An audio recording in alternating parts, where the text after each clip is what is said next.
Assalamualaikum warahmatullahi wabarakatuh. Saya Korea Sadida, mahasiswa program studi Sosiologi Fakultas Ilmu Sosial Ilmu Politik Universitas Budha Mataram, Yogyakarta. Pada video kali ini saya akan menjelaskan tentang sosiologi pariwisata. Di dalamnya ada kiat-kiat yang akan kita pahami bersama-sama ya. Pada hakikatnya, manusia merupakan makhluk sosial. Hal ini dapat dilihat dari kehidupannya yang senantiasa menyukai dan membutuhkan kehadiran manusia lain. Manusia memiliki keinginan untuk bergaul, dan di dalam pergaulan tersebut terdapat suatu hubungan yang saling mempengaruhi. Kemudian, dari pergaulan tersebut akan menimbulkan suatu perasaan yang saling membutuhkan. Karena itu, manusia disebut sebagai social animal atau hewan sosial. Kenapa hewan? Karena hewan yang mempunyai naluri untuk senantiasa hidup bersama dengan manusia lain dan keinginan untuk menjadi satu dengan suasana alam di sekelilingnya. Kehidupan bersama manusia di dalam suatu wadah yang lazimnya dinamakan masyarakat merupakan objek yang menarik dan perlu dipelajari dengan seksama. Salah satu ilmu yang menjadikan masyarakat sebagai objek kajian utamanya adalah sosiologi. Dalam sosiologi, masyarakat bukan hanya sekedar kumpulan orang-orang, tapi di dalamnya menyangkut bagaimana interaksi dan hubungan yang terjadi pada kumpulan orang tersebut, baik dari proses sosial yang berlangsung, kerjasama dan persaingan, adaptasi dan perubahan, dan lain sebagainya yang sangat berpengaruh bagi kelangsungan hidup manusia sebagai lingkungan sosial.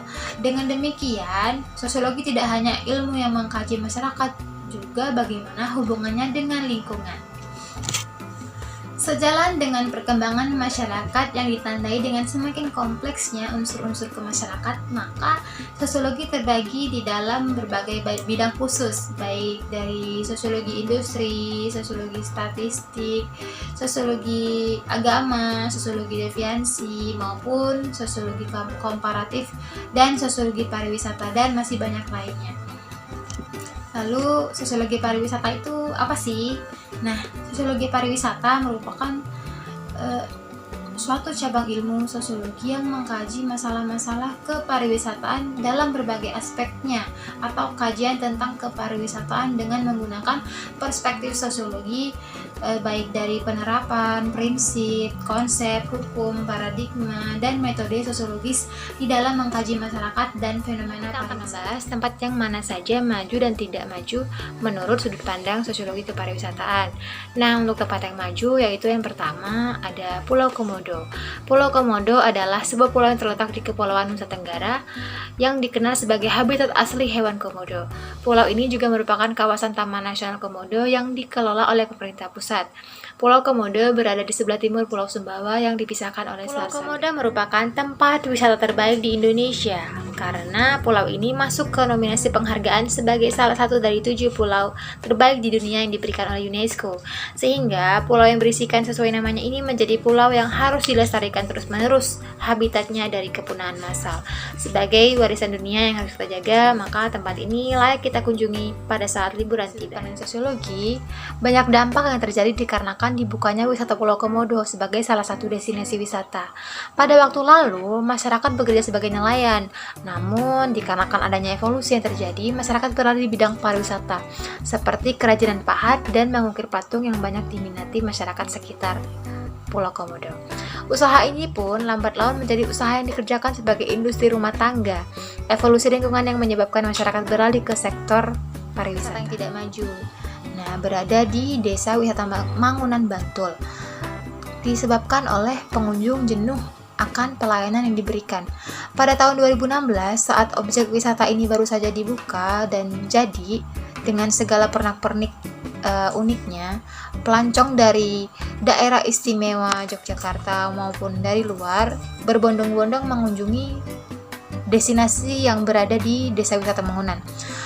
Persoalannya yaitu tren selfie. Nah, kenapa? Tren wisata selfie atau swafoto di daerah istimewa Yogyakarta yang pernah sangat populer pada tahun 2016 kini sangat meredup karena jumlah kunjungan yang mencapai jutaan per tahun berkurang signifikan. Para pengelola wisata pun dituntut untuk berinovasi agar objek jalan tetap eksis. Ya, sayangnya inovasi terhalang oleh banyak persoalan. Nah, dapat kita lihat dari sudut pandang sosiologi. Tingginya tren wisata selfie dipicu kebutuhan orang-orang untuk mengaktualisasikan dirinya di media sosial. Kini, tren wisata selfie sudah sangat menurun. Pelaku wisata harus melakukan inovasi jika tetap ingin menonjolkan wisata selfie sebagai andalan objek wisata. Salah satunya adalah inovasi yang dapat memberi nilai berkelanjutan dari objek selfie yang ditawarkan. Inovasi dalam bidang kepariwisataan agar maju, ada beberapa hal yang harus dilakukan. Nah, yang pertama yaitu melakukan promosi dan pemasaran efektif dan efisien. Terus yang kedua, ada kesadaran kolektif pentingnya sektor pariwisata. Lalu yang ketiga, pembangunan infrastruktur dan jaringan informasi. Dan yang keempat, menciptakan ikon pariwisata Indonesia.